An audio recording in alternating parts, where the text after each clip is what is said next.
Welcome back to my YouTube channel Bihar education by Nidhi academy. तो आज की इस वीडियो में हम लोग क्लास 10th का ज्योग्राफी जो कि पार्ट 2 है, प्राकृतिक संसाधन के बारे में पढ़ने वाले हैं। तो वीडियो स्टार्ट करने से पहले हम अपना एक छोटा सा मोटिवेशन देख लेते हैं। तो वीडियो स्टार्ट करने से पहले आपसे ये भी रिक्वेस्ट है कि अगर आपको वीडियो अच्छा लगे तो इसको लाइक, शेयर एंड सब्सक्राइब करना बिल्कुल नहीं भूलिएगा, ठीक है। अगर आप लाइक, शेयर एंड सब्सक्राइब करेंगे तो हमें भी मोटिवेशन मिलेगा और हम आपके लिए इससे अच्छा और करेंगे, ठीक है। तो चलिए, आज का हमारा मोटिवेशन है, जो अपने कदमों की काबिलियत पर विश्वास रखते हैं वो ही अक्सर मंजिल पर पहुंचते हैं। देखिए, अगर आप अपने कदमों में कदम है उस पर एकदम मतलब ट्रस्ट करते हैं उस चीज़ पे, तो आप ही अपनी मंजिल पे पहुंचिएगा, ये पूरा विश्वास रखिएगा, ठीक है। तो चलिए, इस छोटे से मोटिवेशन के साथ अपनी इस सुपर डुपर वीडियो को हम लोग स्टार्ट करते हैं और आप इस वीडियो को लाइक, शेयर एंड सब्सक्राइब करना नहीं भूलिएगा। चलिए, तो देखिए, आज का हमारा टॉपिक है कि जो प्राकृतिक संसाधन है उसके बारे में पढ़ने के लिए, ठीक है। तो इसके पहले वाले वीडियो में हम लोग क्या पढ़े हैं, तो ये पढ़े हैं कि जो भूमि है, ठीक है, जो संसाधन है उस चीज़ के बारे में। लेकिन इस चैप्टर में हम लोग पढ़ने वाले हैं कि भूमि संसाधन क्या होते हैं। तो क्या आप एक्साइटेड हैं इस चैप्टर को पढ़ने के लिए? अगर एक्साइटेड हैं तो कमेंट बॉक्स में यस लिखिएगा, ठीक है। तो चलिए, इस वीडियो को हम लोग स्टार्ट करते हैं। चलिए, पूर्व अध्याय के अध्ययन से आप संसाधन की संकल्पना से अवगत हो चुके हैं, ठीक है। यहाँ यह भी स्पष्ट किया जा चुका है कि किसी भी देश की समृद्धि उपलब्ध संसाधनों के उचित उपयोग पर निर्भर करती है। संसाधन की संकल्पना मानवीय आवश्यकताओं को तृप्त करने वाले साधन या एवं संतुष्ट करने वाली सेवाओं में यकीन करता है। देखिए, कहने का मतलब है कि आप पहली चैप्टर में पढ़ चुके हैं। इसके पहले वाले चैप्टर में आप लोगों ने संसाधन के बारे में पढ़ा कि संसाधन होते क्या हैं, ठीक है। और यह भी आपको स्पष्ट किया गया कि कोई भी देश है उसका अगर समृद्धि हो रहा है, मतलब वो वृद्धि विकास कर रहा है, तो उसमें सबसे ज़्यादा उपलब्धि किसका है, तो संसाधन का है, ठीक है। उसके बाद है कि संसाधन जो है मानवीय आवश्यकताओं को तृप्त करती हैं, ठीक है। और साधन जो है वो मतलब जो मनुष्य है उनको संतुष्टि करता है, उनको संतुष्ट करता है और सेवाओं पर यकीन करता है। और इससे हमारे जो तकनीक ज्ञान है और संस्थाओं का सहयोग है, ये दोनों अपरिहार्य हैं, ठीक है। अब हम पढ़ेंगे कि आखिर जो संसाधन है, ठीक है, उसमें सबसे ज़्यादा भूमि सबसे ज़्यादा महत्वपूर्ण है। तो इस चैप्टर में हम लोग भूमि के बारे में पढ़ेंगे। देखिए, यहाँ से हमारा भूमि के बारे में दिया है कि भूमि होता क्या है, भूमि का निर्माण कैसे हुआ, ठीक है। आज तक तो आपने पढ़ा होगा, डायरेक्ट देखा ही होगा कि भूमि है, ठीक है, बस जाना होगा। लेकिन आज पढ़ेंगे हम लोग कि भूमि होता क्या है, इसका निर्माण कैसे होता है, ठीक है। तो देखिए, हम भूमि पर निवास करते हैं। आप लोग ये तो जानते हैं कि हम लोग भूमि पे निवास करते हैं। हमारा आर्थिक क्रियाकलाप इसी पर संपादित होता है, ठीक है। हमारा जो आर्थिक क्रियाकलाप है वो हमारा भूमि पर ही जो है संपन्न होता है और हम विभिन्न रूपों में इसका उपयोग भी करते हैं।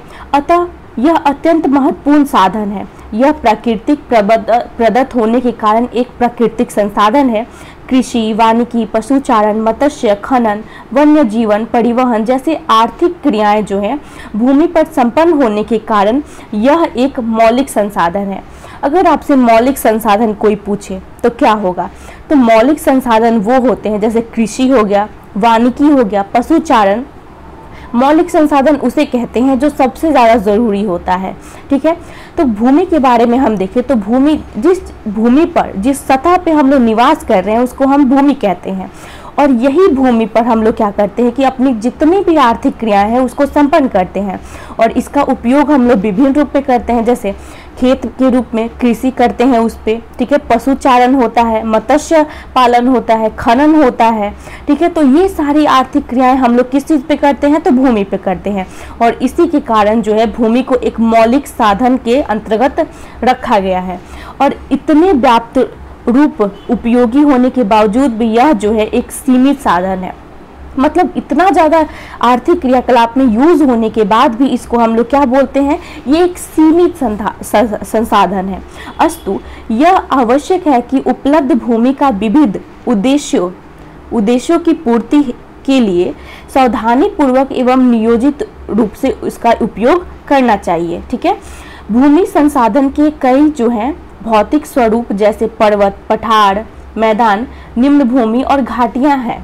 देखिए, अगर आपसे कोई पूछे कि भूमि कितने प्रकार के होते हैं, तो अगर नॉर्मली देखें तो हम लोग 3 प्रकार कह सकते हैं, लेकिन उसमें अभी 2 आपके बुक में और बताया है। ठीक है, तो नॉर्मली कौन कौन होते हैं, तो पर्वत हो गया, पठार हो गया और मैदान। पर्वत तो ऊंचे ऊंचे होते हैं, ठीक है, और पठार जो है थोड़ा सा ऊंचे होते हैं, फिर सपाट होते हैं ऊपर से। मैदान जो होते हैं वो पूरा आप लोग देखे ही होंगे मैदान। ठीक है, निम्न भूमि मतलब जो नीचे का भूमि होता है, और छोटी छोटी घाटियां आप लोगों ने देखा होगा। ठीक है, तो इन सारे रूपों में हम लोग भौतिक स्वरूप में अगर देखें तो पर्वत हो गया, पठार हो गया, मैदान हो गया, निम्न भूमि हो गया, घाटियां हो गया। ठीक है, इन सारी चीज़ों में हम लोग भूमि संसाधन को देखते हैं, और ये विविध स्वरूप जलवायु से भी प्रभावित होते हैं। और ये क्या होते हैं कि जैसे जलवायु हुआ ना, तो उन सारी चीज़ों से भी ये प्रभावित होते हैं। अब यहाँ से हम पढ़ेंगे कि भारत भूमि के बारे में। देखिए, भारत भूमि संसाधन में संपन्न है। भारत जो है भूमि संसाधन में संपन्न है। यहाँ कुल उपलब्ध भूमि के लगभग 43% भाग पर मैदान का विस्तार है, जो कृषि एवं उद्योगों के विकास के लिए उपयोगी है।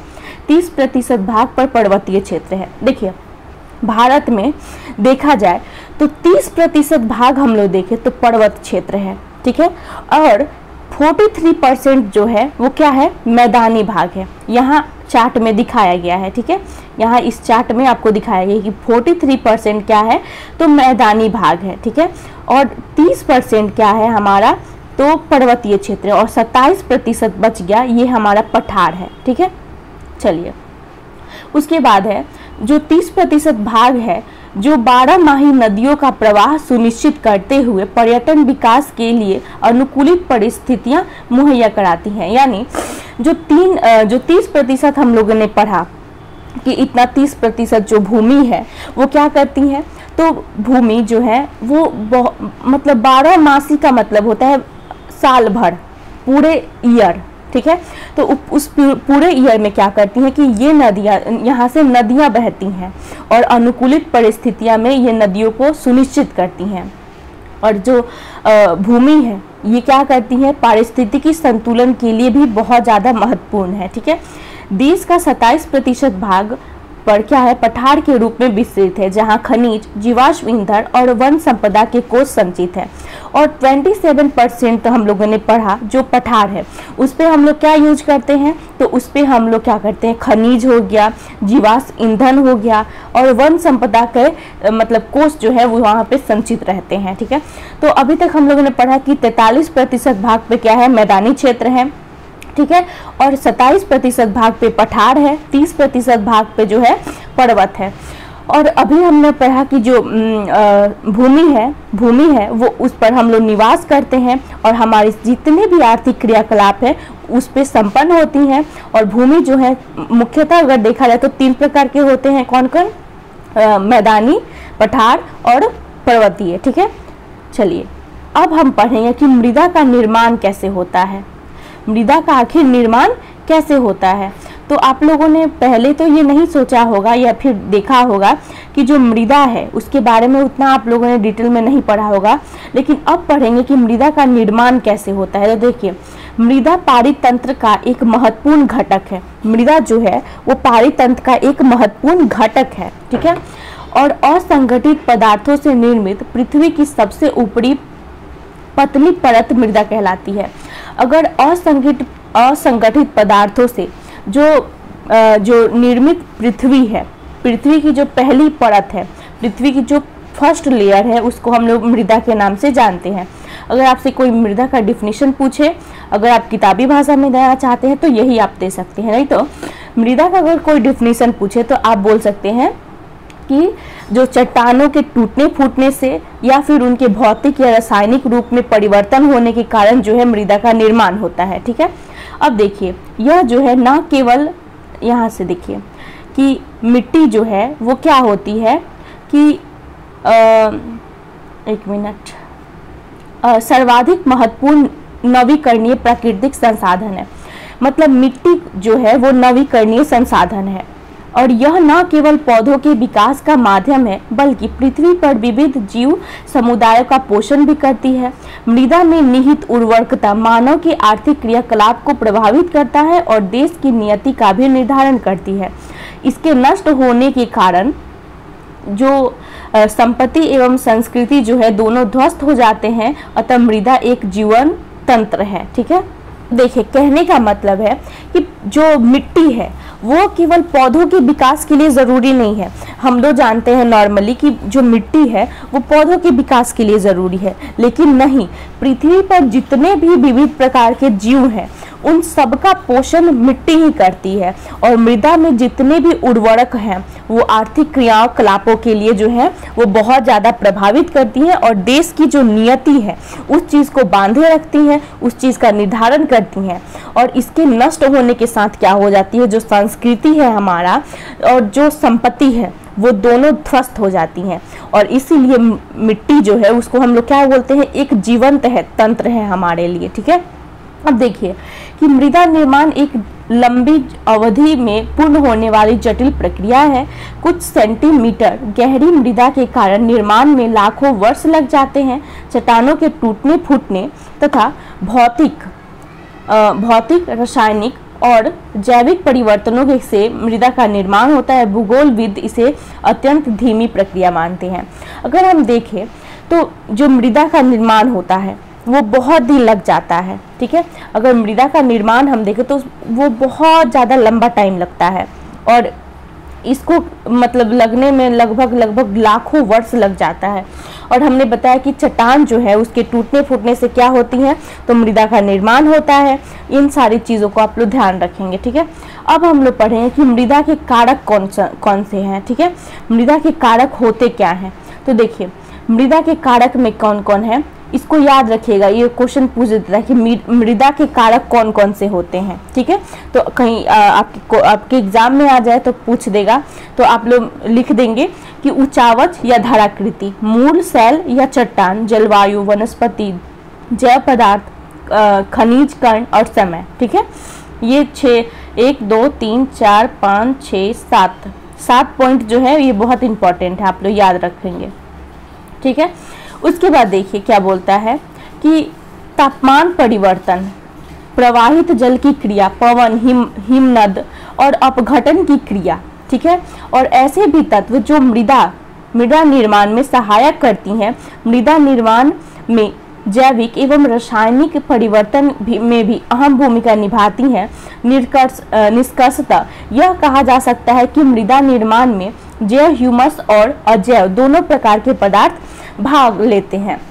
अगर हम इस पूरे जो इतना बात बताया गया है उसमें हम यही निष्कर्ष निकाल सकते हैं कि अंत में अगर मृदा का निर्माण देखा जाए तो 2 पदार्थों के भाग लेने से बनता है, एक जैव और दूसरा अजैव। ठीक है, अब देखिए मृदा निर्माण की प्रक्रिया के निर्धारण के तत्व उनके रंग, गठन, रंगाई, गहराई, आयु एवं रासायनिक भौतिक गुणों के आधार पर भारत की मृदा को निम्नवत बांटकर अध्ययन किया जा सकता है। कहने का मतलब है कि भारत की जो मिट्टी है उसको कितने भागों में बांटा गया है, अब हम लोग इसके बारे में पढ़ेंगे। देखिए ज़्यादा लेट नहीं करेंगे क्योंकि ये वीडियो जो है लंबा हो जाएगा। अगर मिट्टी के बारे में डिटेल में पढ़ेंगे तो लंबा होगा, तो अभी से हम थोड़ा सा फास्ट पढ़ेंगे। ठीक है, चलिए ये सब याद, जो मिट्टी के बारे में हम बताएंगे ना उसको आप लोग अंडरलाइन करिएगा और यहाँ से क्वेश्चन तो आपके एग्जाम में आना ही आना है। बहुत सारा क्वेश्चन आपसे पूछता है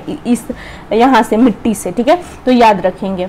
भारत वैसे तो मैं बताऊंगी ही कि कहाँ अंडरलाइन करना है और आप लोग भी थोड़ा अपने से अंडरलाइन कीजिए, मार्क कीजिए और खुद से भी पढ़ा कीजिए, रीडिंग डाला कीजिए, तब आपको बहुत अच्छे से समझ में आएगा। ठीक है, भारत के उचावच और भूकृति, जलवायु एवं वनस्पति में पर्याप्त विविधता पाई जाती है, जिसकी वजह से 6 प्रमुख प्रकार की जो मृदाएं हैं विकसित हैं भारत में ऊंचावच के कारण, ठीक है। ऊंचावच मतलब होता है ऊंचे नीचे जो जमीन होते हैं उसी को हम लोग ऊंचावच बोलते हैं। भूकृति का मतलब होता है कि भूमि का आकृति। जलवायु, आप लोग क्लाइमेट के बारे में जानते हैं। वनस्पति तो आप लोग जानते ही हैं, ठीक है। तो भारत में अगर ऊंचावच, भू आकृति और जलवायु, इन सारे आधार पे हम देखें तो इसको हम 6 प्रकार में बांटे हैं, ठीक है। उन 6 प्रकार के बारे में आपको इस चैप्टर में पढ़ना है, ठीक है। तो देखिए 6 प्रकार में आप क्या क्या पढ़ेंगे इसके बारे में देखिए। पहला हमारा है जलोढ़ मृदा, ठीक है। चलिए इसी के बारे में हम लोग पढ़ते हैं, जलोढ़ मृदा के बारे में। तो देखिए यह मृदा जो है भारत में विस्तृत रूप में फैली हुई है, सर्वाधिक मृदा है। उत्तर भारत का मैदान पूर्णतः जलोढ़ मृदा निर्मित है, जो हिमालय की 3 महत्वपूर्ण नदी प्रणाली सिंधु, गंगा और ब्रह्मपुत्र से लाए गए जलोढ़ के निक्षेपण से बना है।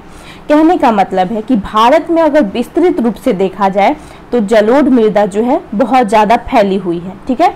उसके बाद है राजस्थान, गुजरात में भी एक सरकरी पट्टी के रूप में इसका जो है प्रसार है। राजस्थान में सबसे ज़्यादा और गुजरात में इस जो मिट्टी है, कौन, जलोढ़ मिट्टी, इसका बहुत ज़्यादा क्या है, फैलाव है यहाँ पर।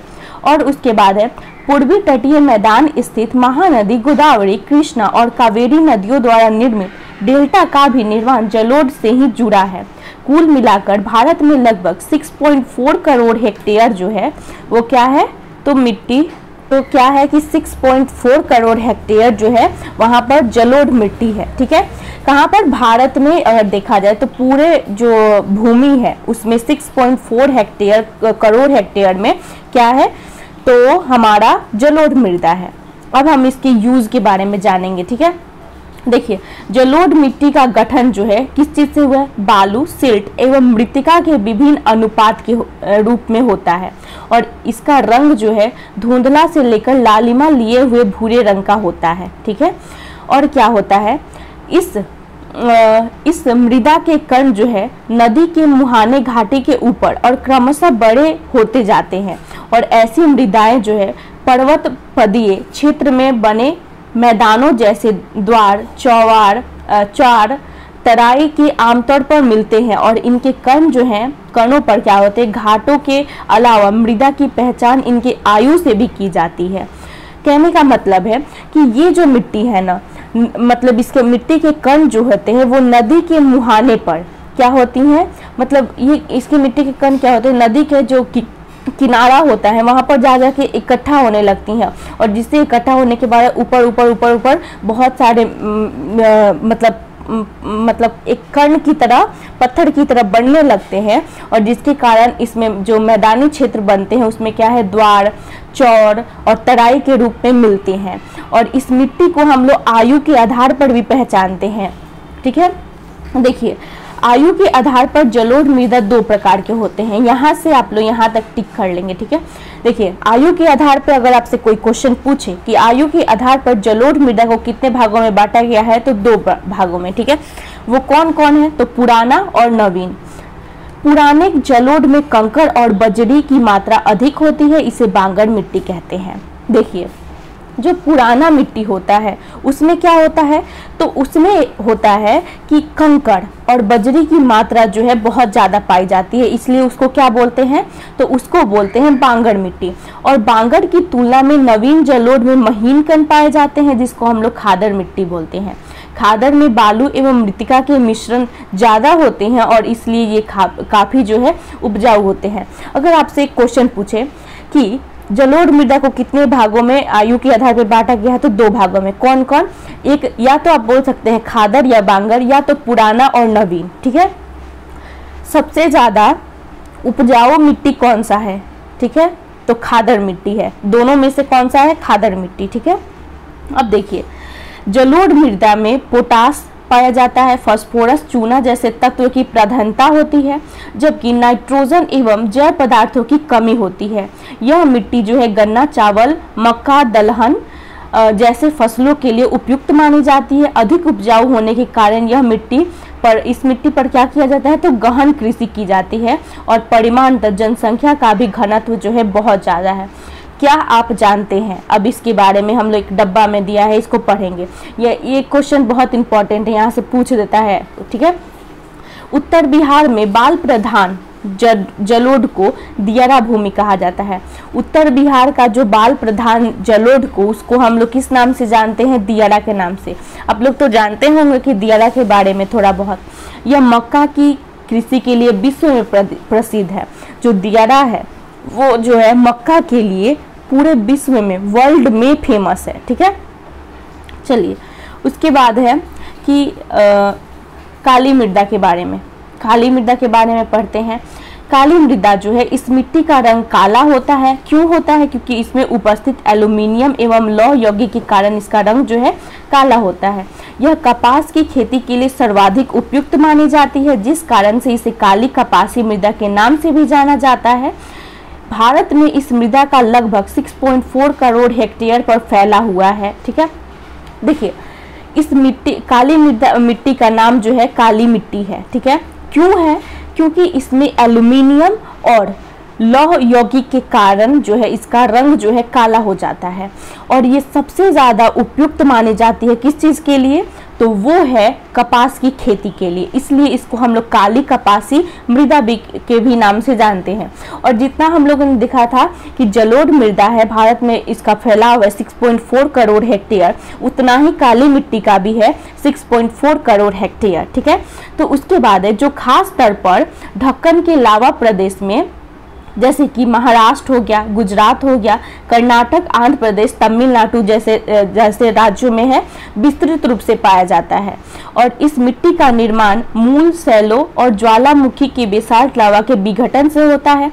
और इस मृदा का जो स्थानीय नाम है रेगुर मिट्टी है।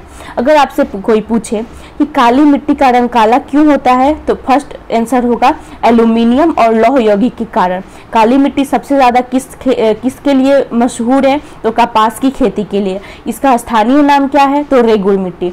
इसको हम काली कपासी मृदा के नाम से भी जानते हैं, ठीक है। इतना क्वेश्चन आप लोग इस टॉपिक से उठता है, आप लोग अंडरलाइन कर लेंगे उस चीज़ को। इस मिट्टी की सबसे बड़ी विशेषता यह है कि इसमें नमी धारण करने की क्षमता अत्यधिक होती है।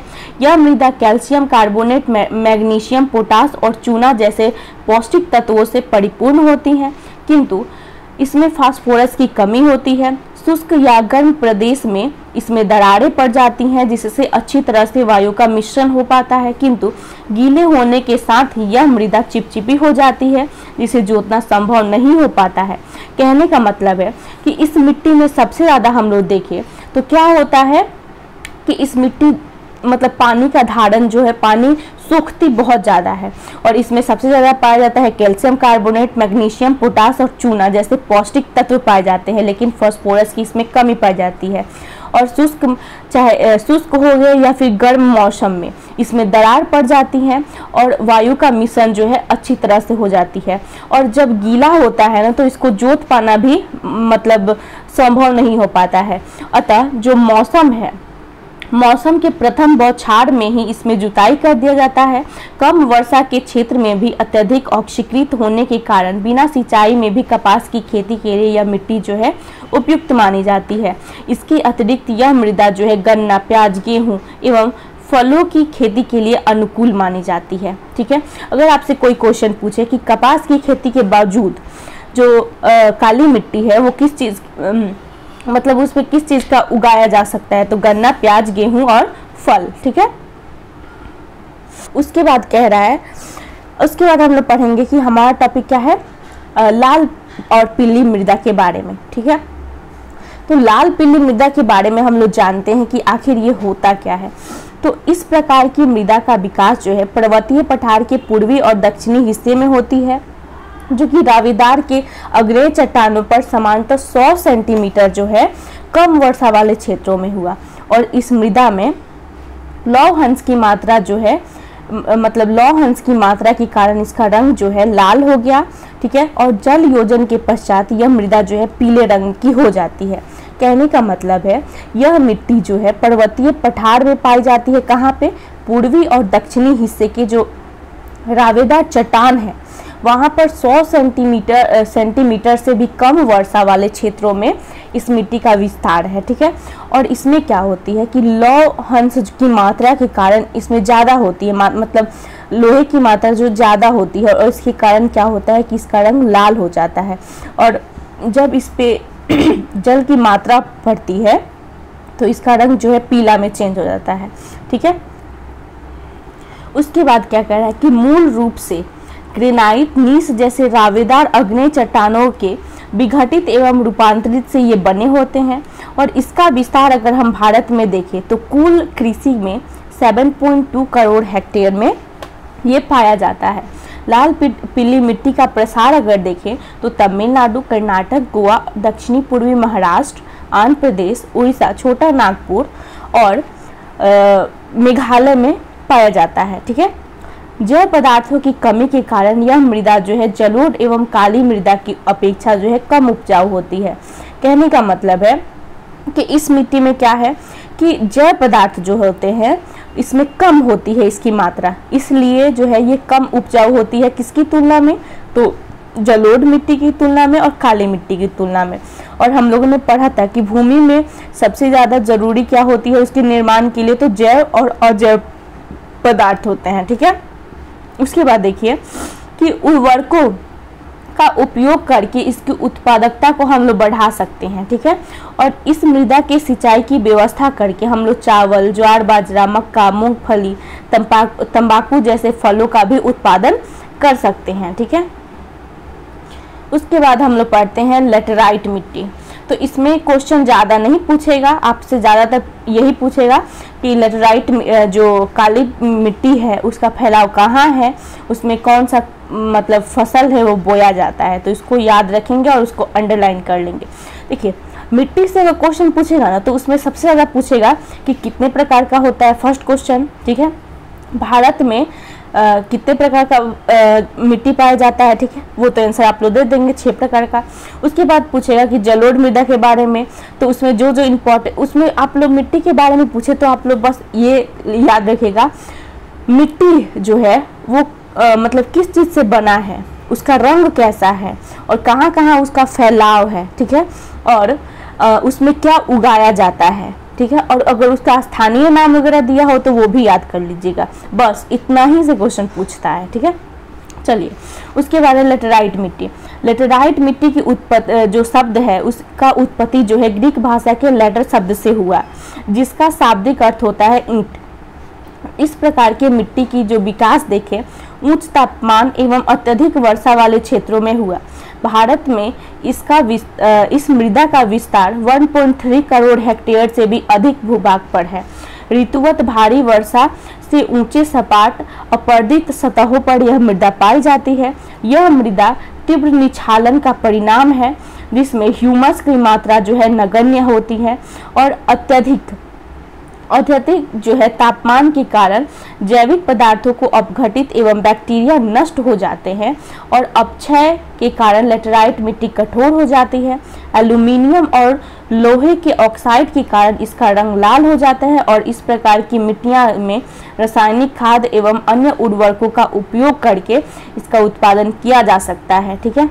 उसके बाद है कर्नाटक, तमिलनाडु, मध्य प्रदेश और उड़ीसा तथा असम की पहाड़ियों में लेटराइट मिट्टी का जो विस्तार है वो बहुत ज़्यादा है, ठीक है। उसके बाद कर्नाटक, केरल और तमिलनाडु जैसे राज्यों में देखें तो मृदा संरक्षक तकनीक के सहारे जो है चाय और कहवा का उत्पादन किया जाता है। मतलब अगर एक ढंग से देखें तो जो लेटराइट मिट्टी है उसमें किस चीज़ का उत्पादन किया जाता है, तो चाय और कहवा का, वो भी तकनीक के सहारे। और तमिलनाडु, आंध्र प्रदेश और केरल में इस मृदा का उपयोग काजू की खेती के लिए किया जाता है। किस मिट्टी का? लेटराइट मिट्टी का, ठीक है। अब हम लोग पढ़ेंगे क्या है कि मरुस्थलीय मृदा के बारे में। बस 2 टॉपिक है, उसको हम लोग ख़त्म करेंगे मिट्टी के बारे में। फिर अगली वीडियो में हम लोग और सारे जो थोड़ा सा डिटेल बच जाएगा उसको पढ़ लेंगे, ठीक है। चलिए, इस प्रकार की मिट्टी जो है लंबी शुष्क ऋतु, अल्प वर्षा और ह्यूमस रहित बलुई मिट्टी वाले क्षेत्रों में विकसित होती हैं। और क्या होता है इस मृदा के जो स्तर होते हैं का जो विकास है वो बहुत कम पाया जाता है।